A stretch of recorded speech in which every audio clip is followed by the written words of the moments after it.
Okay, we are now 2 minutes over time.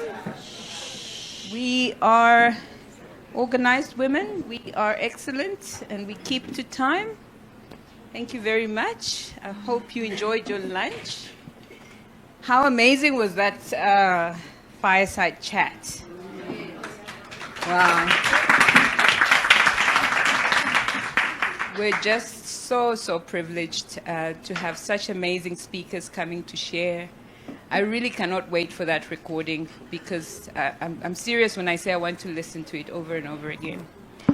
So, in the spirit of the privileges that we enjoy, we've got none other than my dearest brother, Mr. Elias Masilela. I call him a brother because he literally personified what it's like to have a brother who you can go to for advice, who can coach you and mentor you and teach you, who can show what it's like to be human, how to give back. So he doesn't even believe in presentations. He's not going to do that. He wants to have a conversation with us.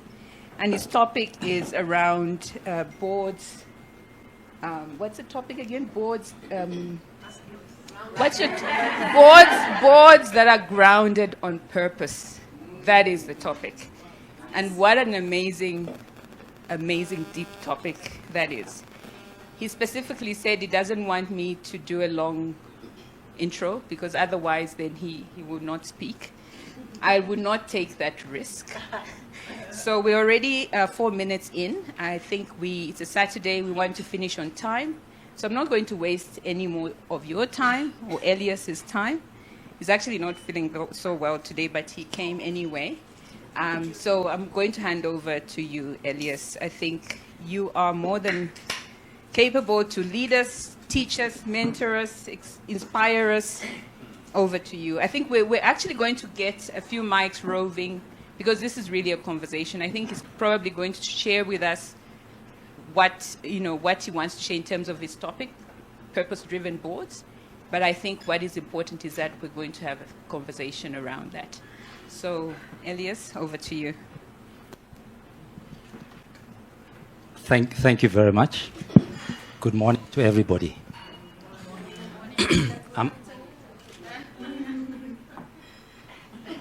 Yes, just afternoon. I'm going to save you a lot of time. I'm going to focus on the discussion rather than the presentation. But I will provide a basis upon which we should discuss. The problem is when there's no agenda, decisions never get made. So I want to make sure that we make decisions. I don't know how much the two blind mice told you about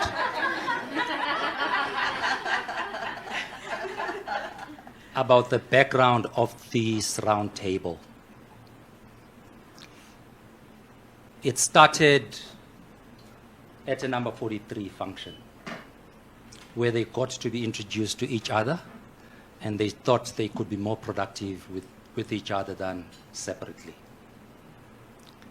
And this function is very instrumental to me, my thinking, my life, and everything, because it revolves around our mother, uMagogo, who then left us with what we call Magogoism, the spirit of giving and sharing selflessly.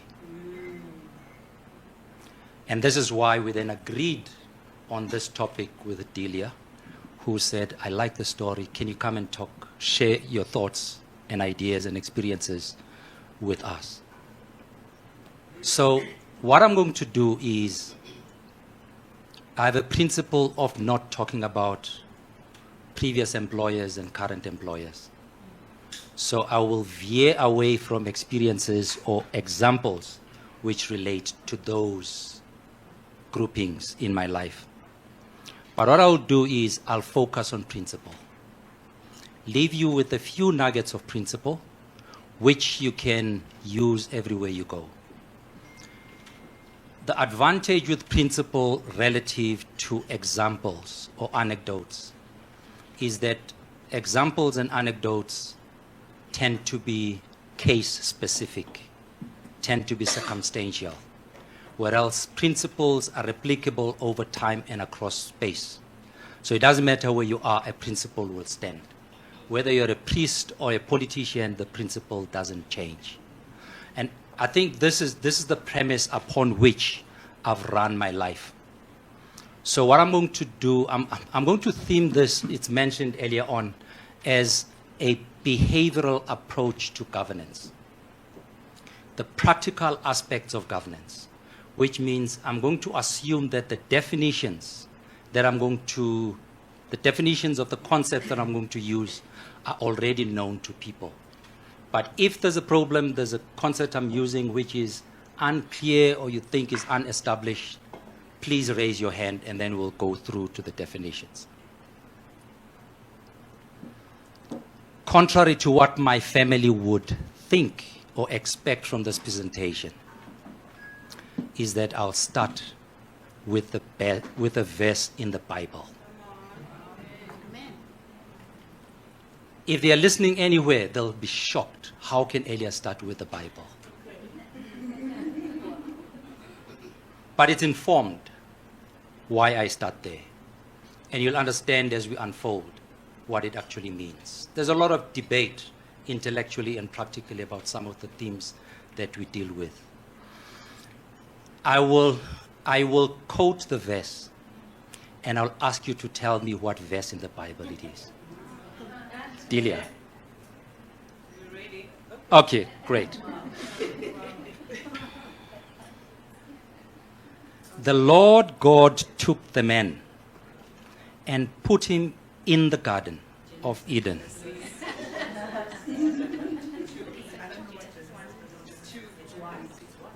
If I quote this verse with men, I don't get such a quick response.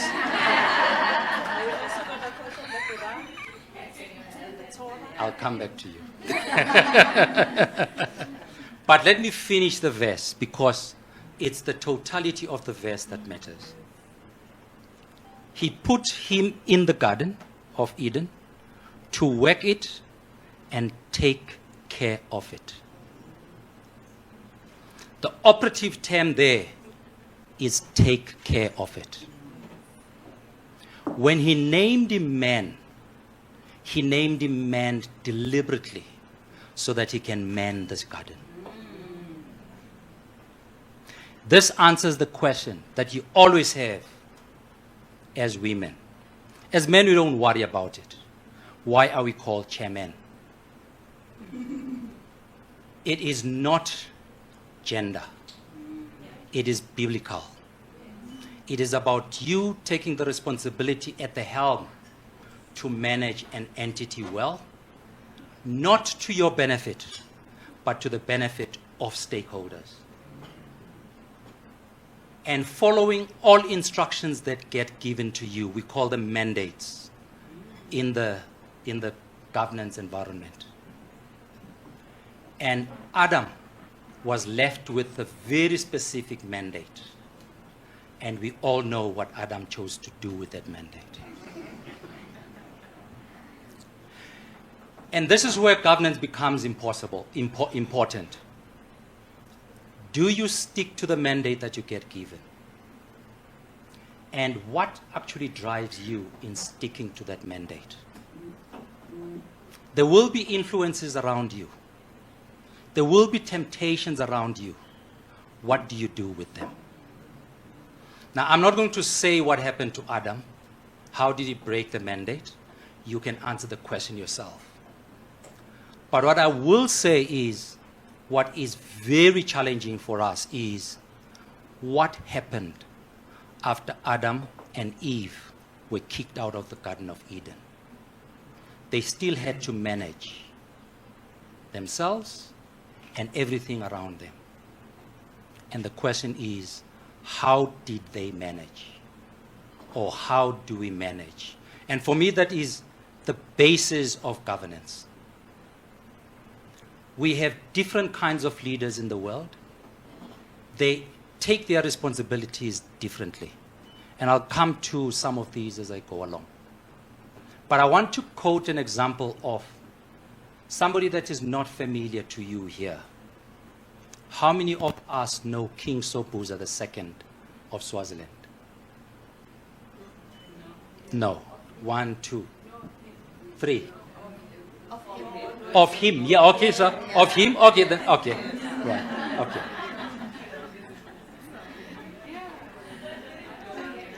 How many of us understand Siswati? Zulu? Is Xhosa? Shangan? Okay. He had a fundamental principle that he lived by, and he actually died by. And the principle was, akusiko kwami kwebantu. Thank you very much.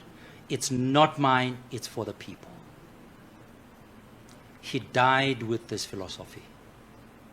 And what it means is that when you look after somebody's property, look after it better than you would look after your own property. And that's another fundamental principle of governance. So, having started with the verse, I think things will get much simpler now going forward. But what makes it difficult for me is I'm supposed to be presenting to a gathering of women. And I was listening to the earlier discussion. The thought process is always about how do men get treated in a boardroom versus women. My biggest weakness is that I don't have that differentiation. Men and women are the same. I was raised by a woman, and the only thing that I understand is that leadership comes from women. My father had always been in the background. When you read anything relating to number 43, you will never hear about Ubutong, who's our father. But you will hear about Umakhomu on everything. And more fundamentally, in the liberation of South Africa. So, I am not somebody to be consulted how to deal with women issues. Because for me, there are no women issues. There are governance issues, irrespective of who you are. So, what I'm going to do is add to the verse. I'm going to share with you 9 principles that you'll have to take away with you and use them in your various environments in which you operate. And these don't matter whether you're an employee or you're an employer or you're a board member or you're a shareholder. They apply across the board equally. The first one is honesty and integrity. I believe, anybody can prove me wrong, that the biggest thing that we lack in South Africa, inside and outside the boardroom, is honesty, integrity. And that is how many of us can do things in the dark which they can repeat in open light and can defend in a court of law. That's what honesty and integrity is about. If to any of these 3 circumstances, with one of them you say, I'm not sure, or with one of them you say, I cannot, then your integrity and honesty is under question. And what you will understand is that if honesty and integrity are in place, you don't need this training. Governance becomes trivial. I keep hearing people say they are not going to be led by somebody who is uneducated. Now, I'm not sure whether they are saying there's more honesty in educated people than uneducated people. You'll answer that question yourselves. But I hold a very different view. Both my parents never went to school, but I learned the best leadership from them. Not just leadership about the short term, but leadership about the long term. When Bantu education was enacted, they made a decision that a lot of South Africans did not make. They could not connect the dots. They said we cannot allow our children to be exposed to this education. They packed their bags and went to another country which had better education. That is not only a 10-year vision, that is an intergenerational vision from an educated pair. So we can have a debate about who is a better leader or not. And for me, in line with what Madiba said, it doesn't matter the color of the cat. Can it catch the rat? And that's what we need to discuss in the boardroom. Doesn't matter whether it's male or female. Doesn't matter whether it's white or black. Doesn't matter whether it's young or old. Can they catch the rat? That's the objective. What else is lacking? That's the second principle. Professionalism. The problems that we're faced with today in South Africa is that we have a lot of institutions that are not driven by professionalism. We have the level of corruption that we have in the country. We have the lack of service delivery that we have in the country because we don't have honesty, integrity, and professionalism. The National Development Plan and one of the reports of the Planning Commission, you will see that it has, those two, have 3 pillars in them. And they say if South Africa can deliver on these 3 pillars, all other problems will be resolved in the country.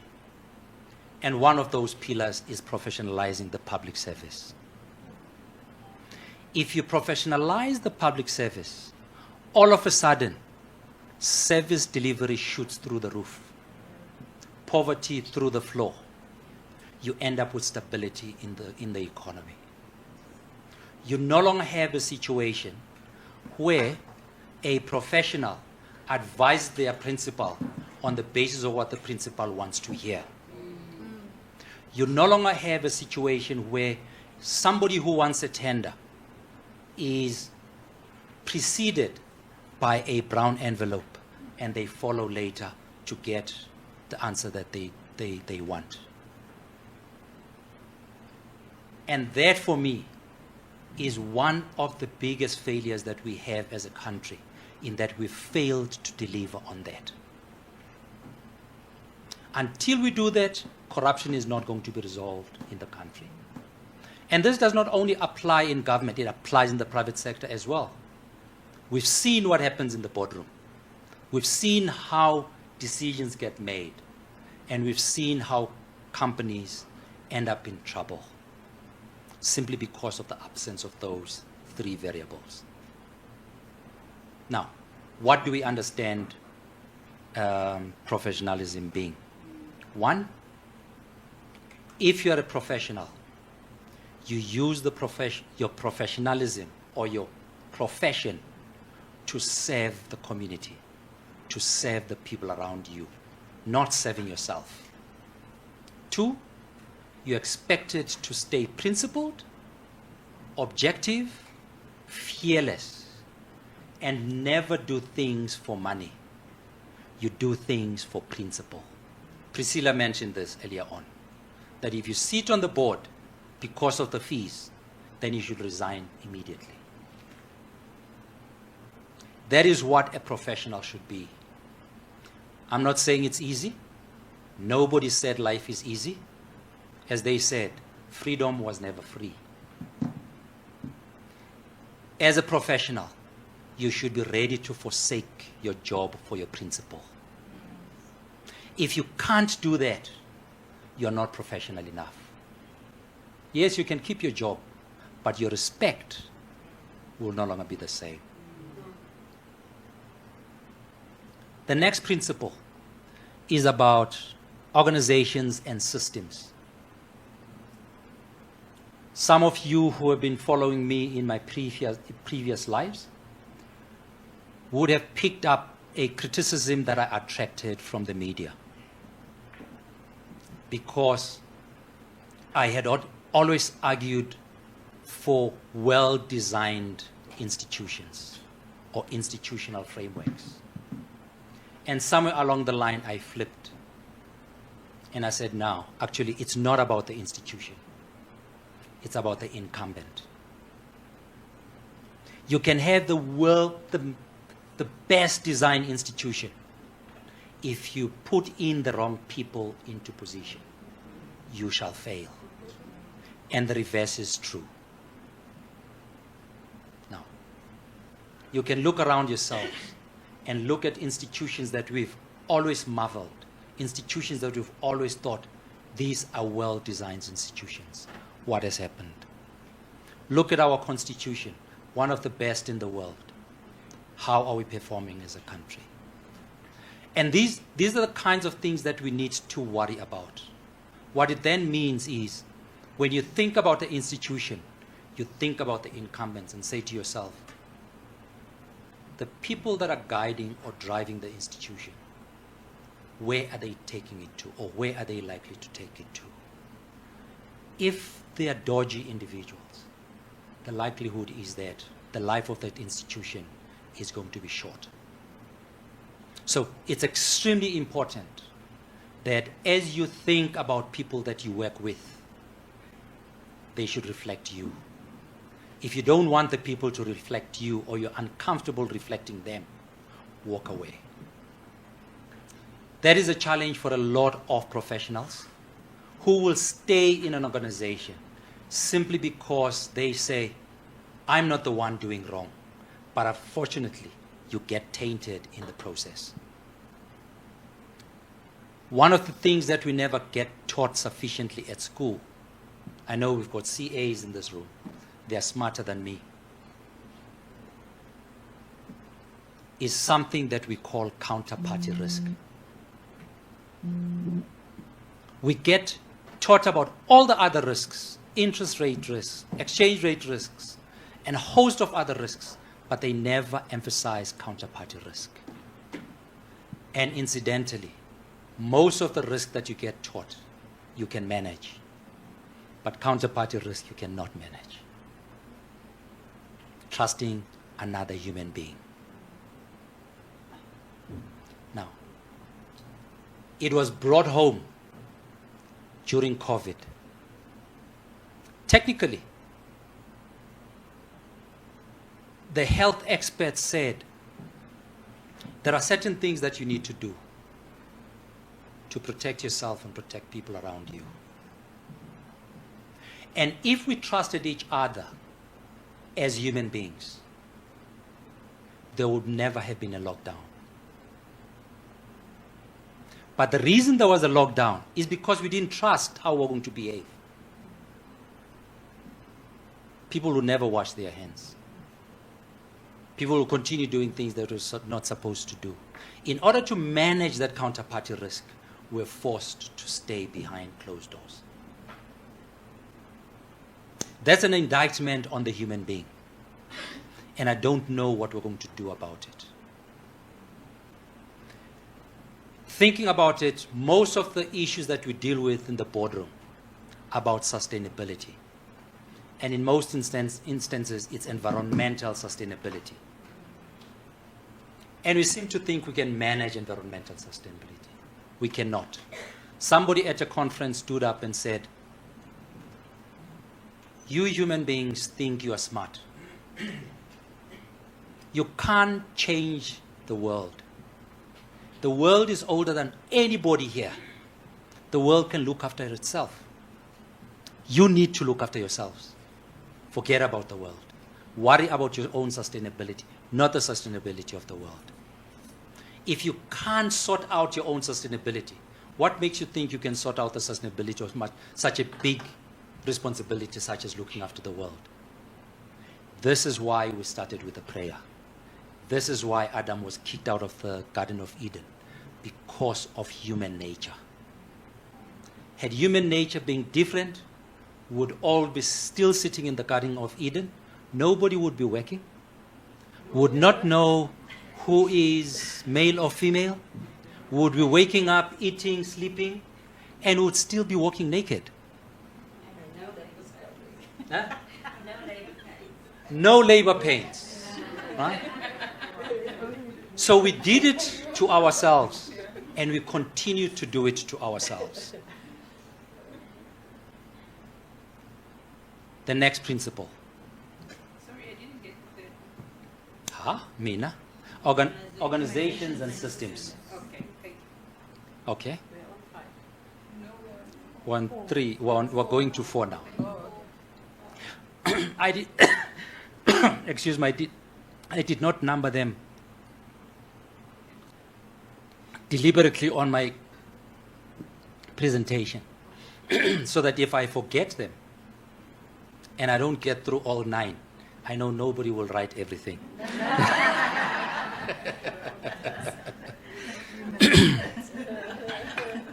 That's just human behavior. So the next one is, why do we sit on boards? And from what I've already said, clearly you don't sit on boards for money. If you recruit for board directors and somebody asks you how much does the board pay, move to the next one. They are no longer your candidate. When you sit on a board, you sit on a board to serve. To serve those around you, not to serve yourself. To look after the interests of the entity on which you sit, not look after the interests of the entity you represent. In fact, when you sit on a board, you're not representing anyone. You're representing yourself. I was actually fascinated the other day. I saw a study which was doing a comparator of company laws across the world. And one of the countries that we looked at was the UK.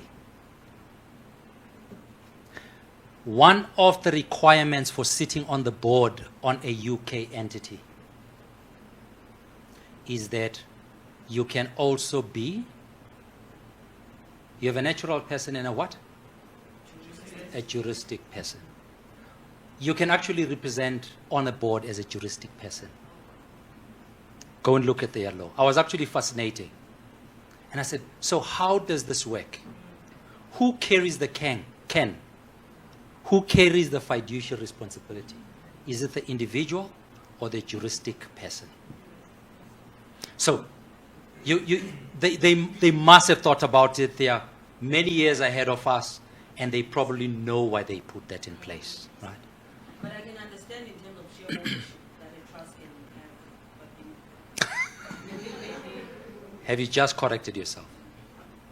no, I'm just thinking it's not the platform for. Okay. We'll deal with it at Q&A. You sit on the board to be a custodian of good governance. And what that means is you need to be honest, you need to have integrity, you need to be a professional. If you don't have any of those, don't even bother looking for a board seat. You sit on the board to bring to bear your experience, your skills, your capability, and everything that the entity needs of you. And your networks, a lot of people don't see the importance of networks. I'll talk about a profession which I think needs to be respected, even though the owners of the profession don't respect it. Audit firms, the auditing profession. Very important profession for the world. If we had an auditor in the Garden of Eden, we would still be there.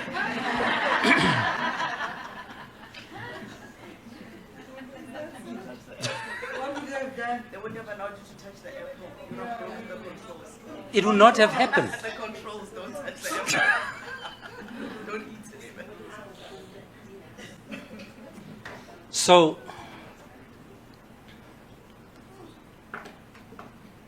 the importance of networks is learning systems of different companies.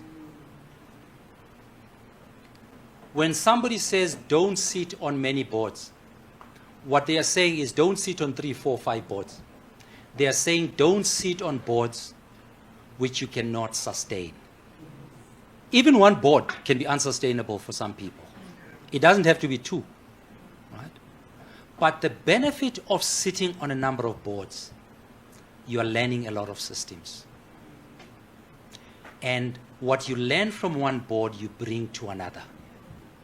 And you save them multi-millions of rands, which they would have to spend if you did not know that information.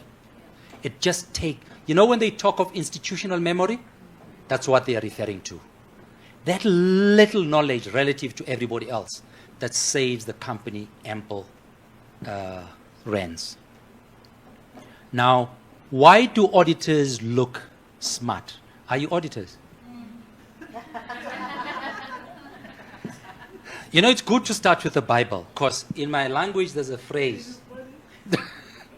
There's a phrase in my language that goes, you'll interpret for me again. The phrase goes, "Uhlatshwa yivesi."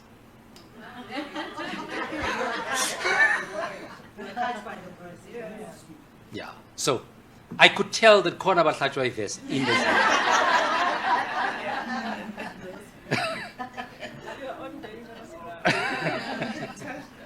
So auditors look like very, very smart people. And why that is the case is because they probably are. But I haven't verified it. Forgive me, my sister. I haven't verified it, but their advantage relative to a lot of other professions is that their job by nature is exposing them to different systems at the same time. And they are able to anticipate risk even where all of us don't see it. This is why CAs make the best CEOs. But of course, economists make better CEOs than CEOs.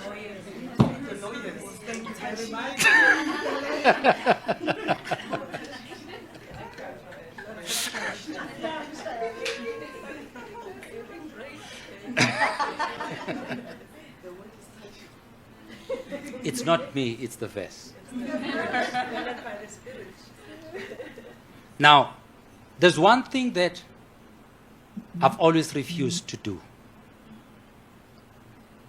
I continue to refuse doing it. When you get a new responsibility, often people around you, and this is why I'm saying there's always temptation around us. People around you are going to, they have a tendency of asking the same question. So what legacy do you want to leave? As soon as you answer the question about what legacy you're going to leave, you've made the wrong decision. Because a legacy writes itself. You don't write a legacy. And it writes itself long after you have left. And besides, if you walk into a job because you want to leave a legacy, it's now about you, not about serving. And this is the one big mistake that a lot of our politicians do. They stand up, campaign to serve. What do they do as soon as they get into office? They want to be served. They want the biggest car, they want the biggest security, they want the biggest house, they want the biggest everything. And you, those of us who've worked in government, you as professionals in their team become their product. They own you. You can't switch off your phone at night. You need to be online all the time so they can get you whenever they want to. They forget to do something, it becomes your responsibility. That is where things break down. Government is a well-designed organization. I'll not comment about how well run it is.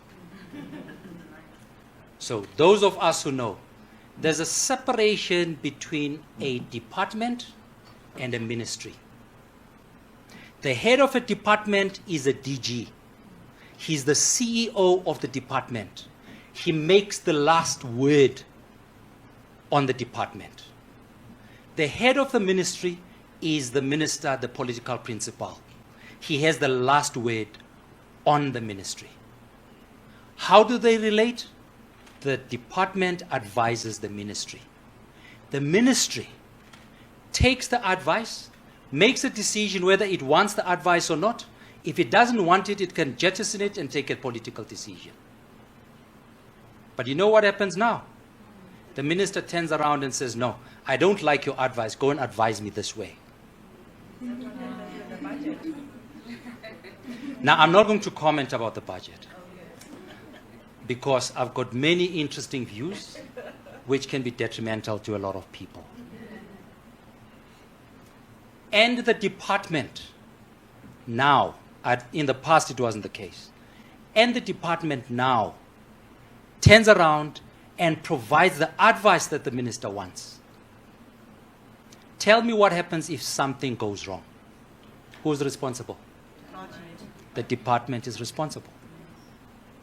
Right?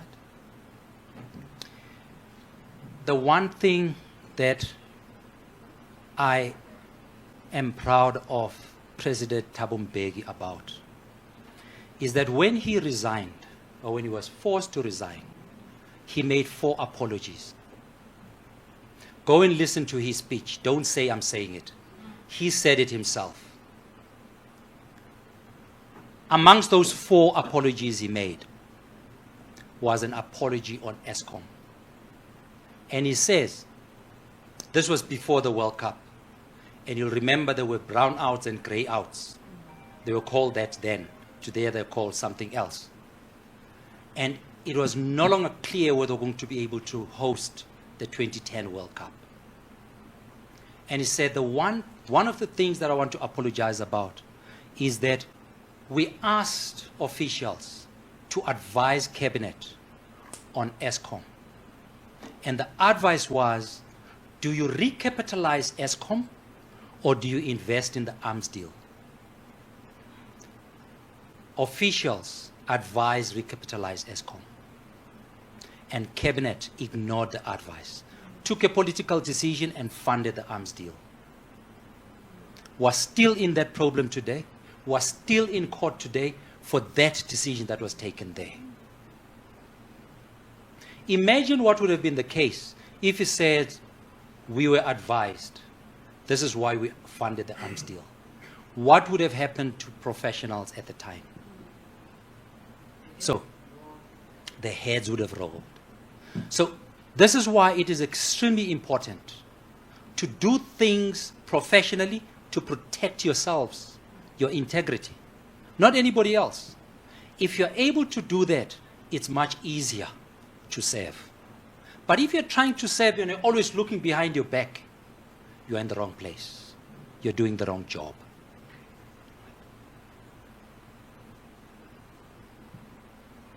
Having said that, go to the next principle. What should incentivize you as a professional? The most important thing that should incentivize you is, are you seeing welfare growing around you? If you don't see welfare growing around you, you're doing the wrong thing. It cannot be about money. It cannot be about power. It cannot be about fame. It has to be about the people around you. Even when you walk into the room to show that you've achieved, people shouldn't even recognize that the CEO is walking through or the chairman is walking through. They should see everybody else but you. That is your litmus test. If you're still being recognized as the CEO, you should know there's something wrong. With that, it prepares you for a fundamental challenge in the governance space, and that is conflict of interest. Now, I'm going, as they say, the young ones say, I'm going to burst your bubble. And bursting your bubble is to say that we are all conflicted in one way or the other. There's nobody around this table or anywhere who can tell you that they're not conflicted. It's a function of how you manage that conflict. And I think that's where we all fail. One, we don't identify and declare the conflict. And we try to hide it under the table. My mother always said, "Imali yokutshontshwa bantu bam ayifihleki." Now, translate, please. Right. Exactly. So, never think that if you don't talk about it, it will never come out. It will always come out. If you had declared it and you manage it badly, you are forgiven. In many instances, those of us who did mathematics, who did algebra, you will know that it's not the answer that the teacher wants. It's the steps. How do you get to the answer? If your steps are wrong, even if the answer is right, you can get 0. Right? But if the answer is wrong and the steps are right, you can get 90. So that for me is extremely important. Process, process, process. And I've always said, these people are very important to us. Did she introduce herself properly? When you sit on any board, your colleagues don't matter. When you sit on any board, your company secretary should be your buddy. You forget the company secretary, you are skating on thin ice. And I've always said to company secretaries, your responsibility is not to only take minutes. You are the legal advisor to the board. You are the legal advisor to the chairman. If the chairman makes the wrong decision in the meeting and you don't say anything, you are accountable. That for me is extremely important. And as you take on those responsibilities, make sure that they keep the processes in check. If they don't keep the processes in check, you're already in trouble, even before the trouble hits you.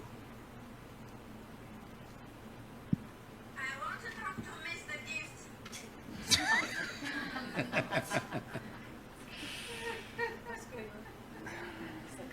She doesn't believe me.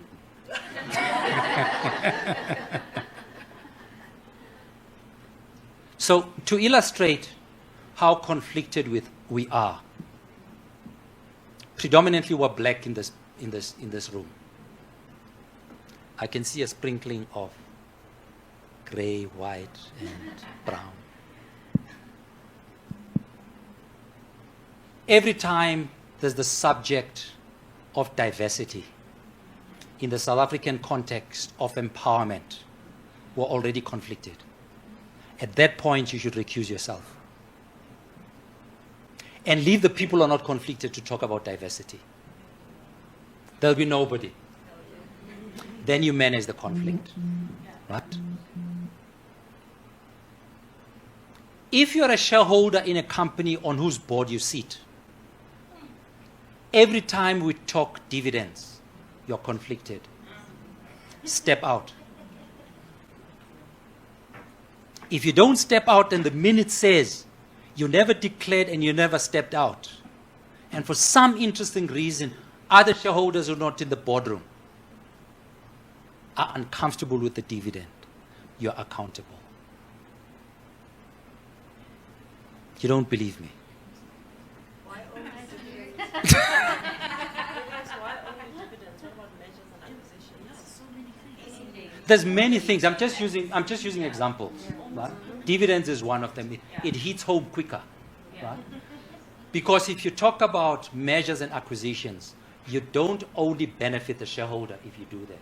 You benefit an entire stakeholder population. Where else with dividends, it's precisely towards the shareholder. Yeah. Yeah, anyway, I've got a different We will have a discussion. That's fine. We'll have a discussion. Right?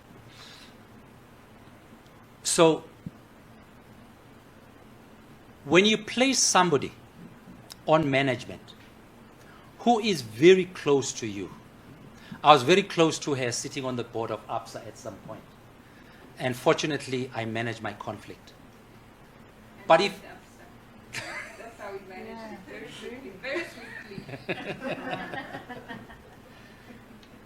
you employ somebody who's very close to you, but you trust them dearly, and you know they'll deliver, you need to declare that conflict. Because somewhere down the line, that relationship may play against the entity. There's what we call overextension of independence to a point of ineffectiveness, where you trust that person so much, you never ask any questions, you never verify, because he's your star CEO or she's your star CEO.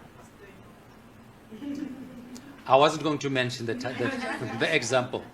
So, she's mentioned an example where if you look at all boards across South Africa, let me not say across South Africa, on the JSE, at some point Steinhoff had the best brains in the country. But at that height of the quality of the board, the company hit a solid wall. 12 CAs around the table on the board. Yeah. Right? It's a case there. So, what does that tell us? Every time people talk of independence, independence, independence, I take it with a pinch of salt. Because I think what happened around the boardroom table, people said, we're independent, we trust the CEO, let the CEO continue. That's the only way I can explain what happened. I don't think they were dull. Right. So, it is those indicators that should guide you, whether you're doing right on the board or doing wrong.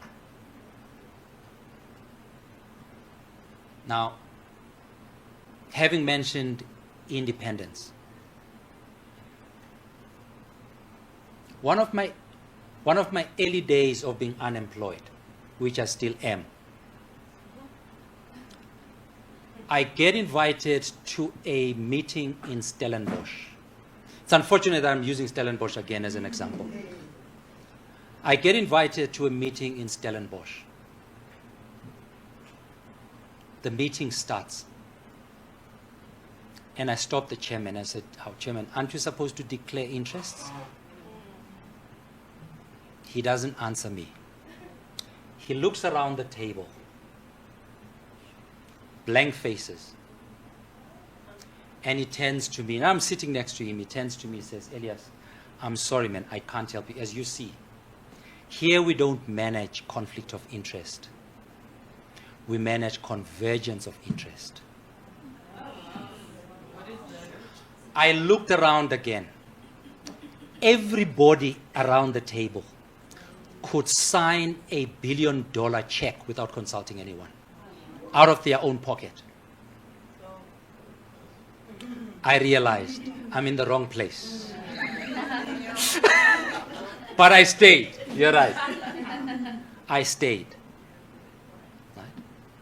So, the issue of independence can become very, very technical if you want to be technical.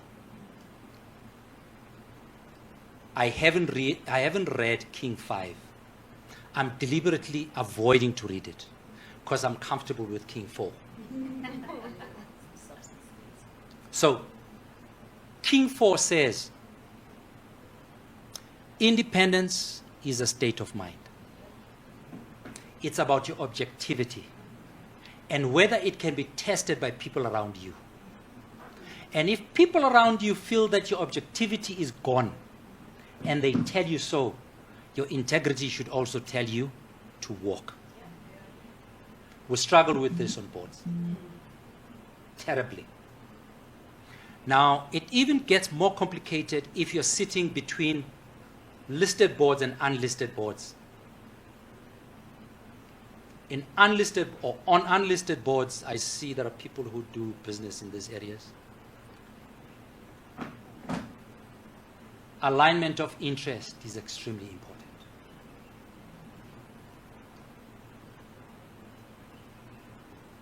But in a listed board, alignment of interest is very difficult. Private equity, usually the partners or the shareholders will all have a representation on the board. So alignment of interest is easy.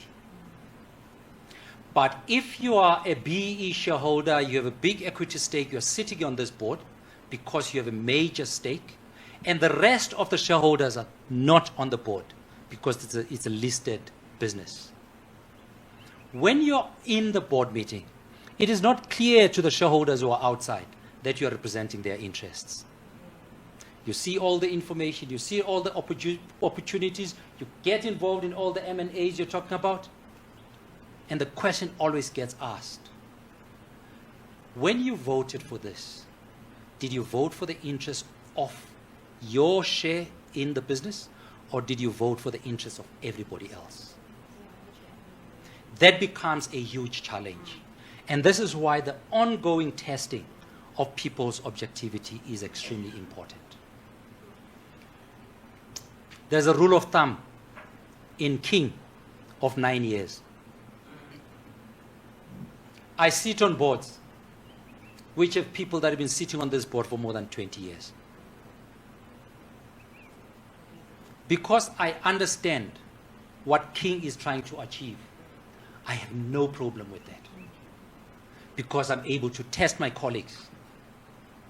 If I see that the objectivity is being compromised, I call them out in the meeting and I call them out outside of the meeting. But it takes a lot of guts. There is something about disagreeing. There's nothing wrong in disagreeing. If you disagree on principle, nobody gets angry. But if you disagree because you are attacking a personality or you're attacking the person, in most instances, it's very uncomfortable.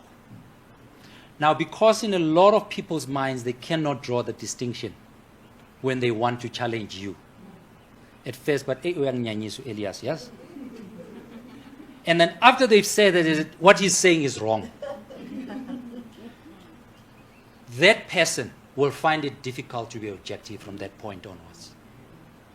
But if they start off by saying, I respect Elias, but what he's saying now, I think is not defensible. When you stand up to say, Elias, can you please watch A, B, C, and D? You don't foresee a conflict. You foresee a convergence in terms of the different views that are on the table. And that for me is extremely important. Your state of mind all the time is important. Now, state of mind for a lot of people get distorted from time to time by what you drink. And this is why wine is not allowed around the boardroom table. Not because we cannot afford it, not because we think it's an illegal drink, simply because we are concerned about your state of mind.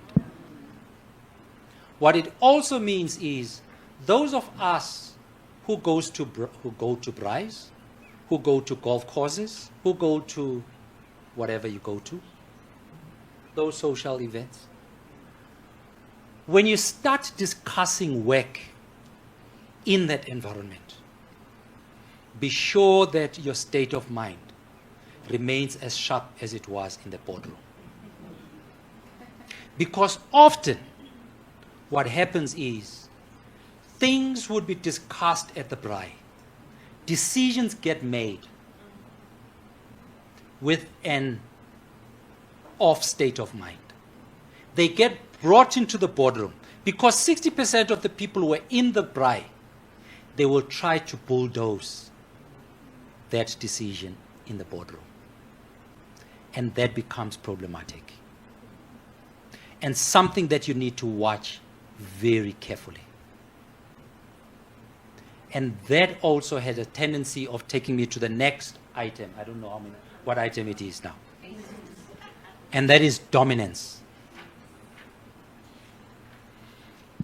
There is nothing wrong in having a dominant person around you. My mother, I would say she was dominant in the household. But my father saw nothing wrong with that. He gave her the latitude to continue being dominant. And it worked for the almost said for the country. It worked for the country as well. It worked for the family. Because there was benevolence behind that dominance. And this is why people say, I would rather have a benevolent dictator than have a democrat that does nothing for me. What is benevolence? Benevolence. He's a dictator, but his dictation is about your good interest, not his good interest. I'm not going to give you examples. I'm not going to give you examples, but utilize it, right? When you make a decision as a parent, it is always about the child. Don't do this, do that. Don't eat that. It's because you're looking after the interest of the child. But there are instances where it's about your pocket, where you say, don't eat this. Sorry, give her water.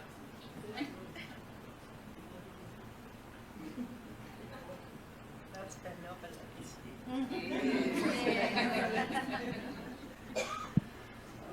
But there are instances where you make the decision from a selfish point of roll it across the table. Should be fine. Roll it. Where's the engine? Who's the engineer around the table?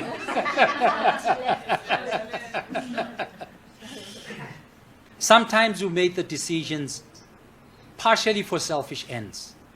If you're not doing well financially and you buy polony and put it in the fridge, or buy cheese and put it in the fridge, you will restrict your child from eating that. And it's not complete selfishness, but it's saying, let's make sure that you have it tomorrow. Right? So it's a fine balance to have a dictator that looks after your interest against one that does not look after your interest. And this is something that you see over time.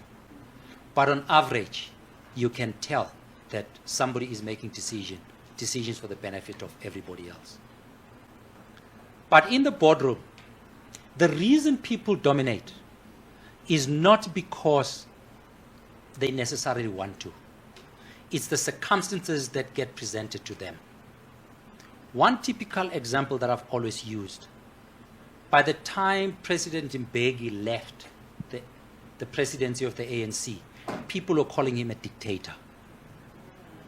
When you look back to the period leading to that, you can tell that it wasn't conscientious on his part to be a dictator. He was made by the people.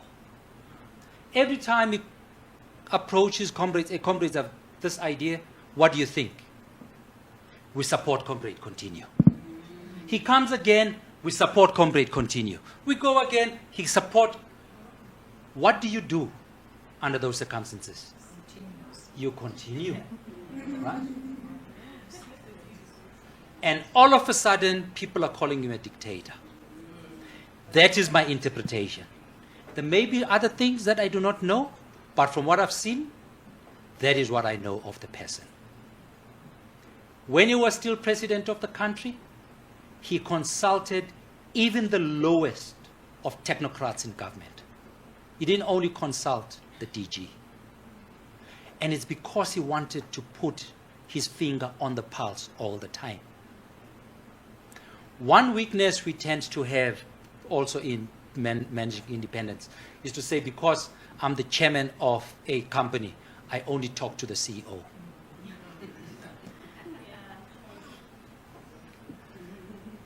Think about it. So, the domination on a board usually comes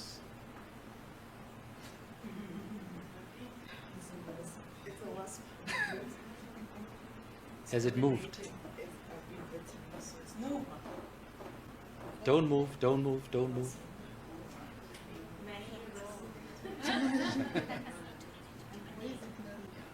I can imagine it probably has to do with your being hit by the vest. It's also indicating we're over time. Are we over time? Yes. Okay, good. This is how dominance comes in. One, knowledge of subject matter. If I'm always asking questions, I'm always answering questions, then the rest of us then keep quiet. They wait for this person to continue.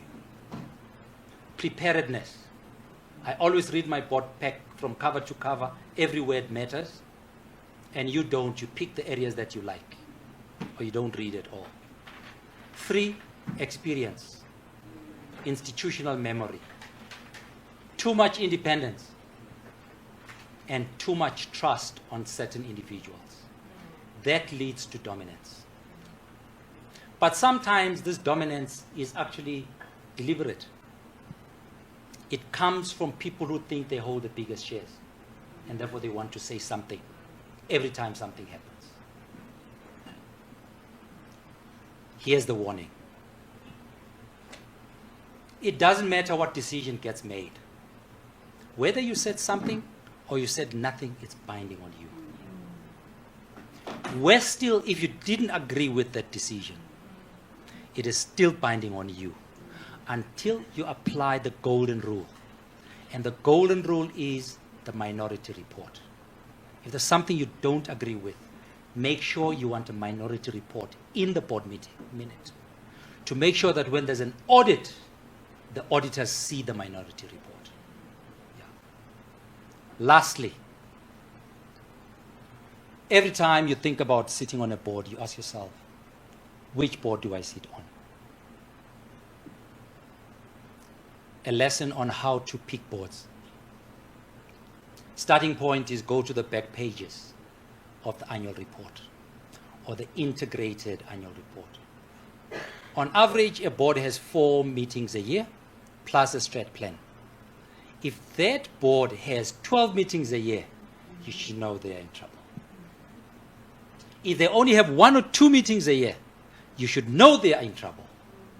There was a time where Eskom, I don't know if we all remember this, there was a year where the board of Eskom had close to 60 meetings in 1 year. It was 56 or 57, something like that, right? You can literally see that there's a problem there. Management no longer exists, the board is running the business. So you need to think about those things. The tenure of the people on the board also matters. The longer they are, the more dominant they become. So when you go in, you want to test for their independence or their objectivity. However, the concepts that I'm talking about now are a function of whether you can be able to manage them. If a board is in trouble, it sometimes requires the right, honest people to come in. KPMG is one example. We know where KPMG comes from. We know where it is today. It required good people to help it. If those good people did not enter KPMG, it would not be where it is today. Thank you very much for the indulgence. Thank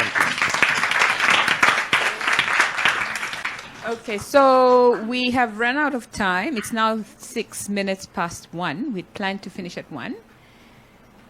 Are there any burning questions? We can take 2.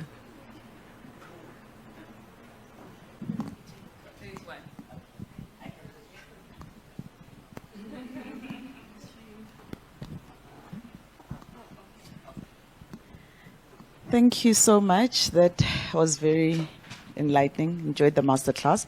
You spoke about serving the community, the country, your people. You spoke about the need to have a capable state in this country. And one of the ways to achieve a capable state is to professionalize public sector. And at the same time, in professionalizing public sector, and one of the principles of governance you mentioned relates to the leadership, the tone, the association risk, and who's at the helm and what culture do they set.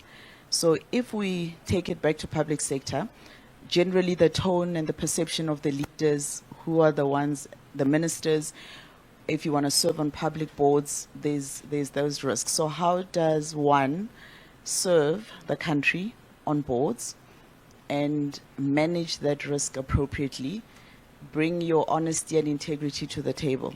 Is it a fatal mistake at this moment to get into those space of SOEs and boards?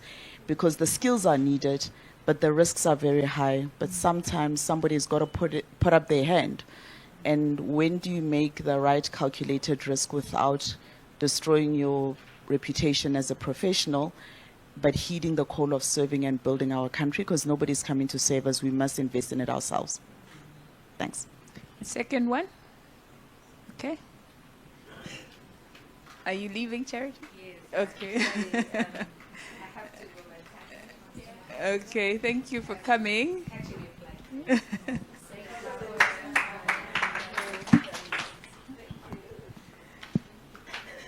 Good day, and thank you for the discussion.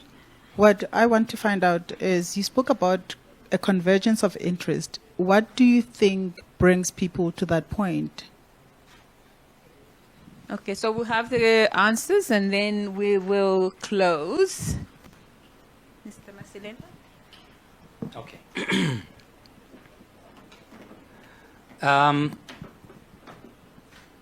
Praveen Godan was one of my bosses. When I decided to go unemployed, he came to me and said, Elias, you need to come back and serve. And I said to him, Minister, I think I'm serving where I am. And I think I'm serving better than what I would if I would be in the public service. Here's the problem of being in public service entities. There's too much interference, undefined mandates, unfunded mandates. So half the time, you're second guessing what your principal wants. You can still serve the country by sitting on a private sector board. What does the country want? In Economics 101, we say economics tries to do three things, or answer three questions. Who gets what, when, and how? That's what politics also tries to do. That's what religion also tries to do. So if where you are able to make sure that the company that you are serving is providing or producing the right goods and services, right quality, right quantities at the right time to everybody, and ensures access, you would have served society. You don't have to be in government to do that. And do it honestly. Right. Convergence of interest. It depends on how you define it, and it depends on where you are. If you're running your own business, convergence of interest is easy to define. You'll say, I'm only going to employ people who pay allegiance to me. And actually, owners of companies do that. If they employ you and you become too independent, they have a tendency of getting rid of you. I don't know if you've seen it. It applies also on boards, and I'm not going to mention those boards. If you're sitting on a board and there is a big shareholder on the board that dictates where the direction of the business goes, they also tend to dictate who is aligned with them, and they determine that. So it's a human thing. You cannot avoid it. It's there. All that, like conflict, all that we need to do is to be able to manage it. So long as when that happens, it does not compromise integrity. If it compromises integrity, then you're in trouble. Because when the law comes on the establishment, it covers everybody. It doesn't say you were dominated. Yeah. Thank you. Thank you very much. Thank you very much. So the final piece, Mr. Masiza, we cannot and would not have had the opportunity to have brilliance among us without your generosity and support. So we just really wanted you to say a few words. Yeah. Ladies and gentlemen, thank you so much. What can I say? To Elias. I've known Elias for almost 15 years. Yeah, maybe, yeah. There's a saying that says it doesn't take a foresight, of a prophet or a wise man from the east or a skin of a chameleon to then agree that you are an incredible guy today. Let's give him a round of applause. But also, Judy, thank you for facilitating this incredible conversation. Also, thank you to Miltino, the one and only, a friend of mine, a brother, and a sounding board. And also to the co-founder of this movement.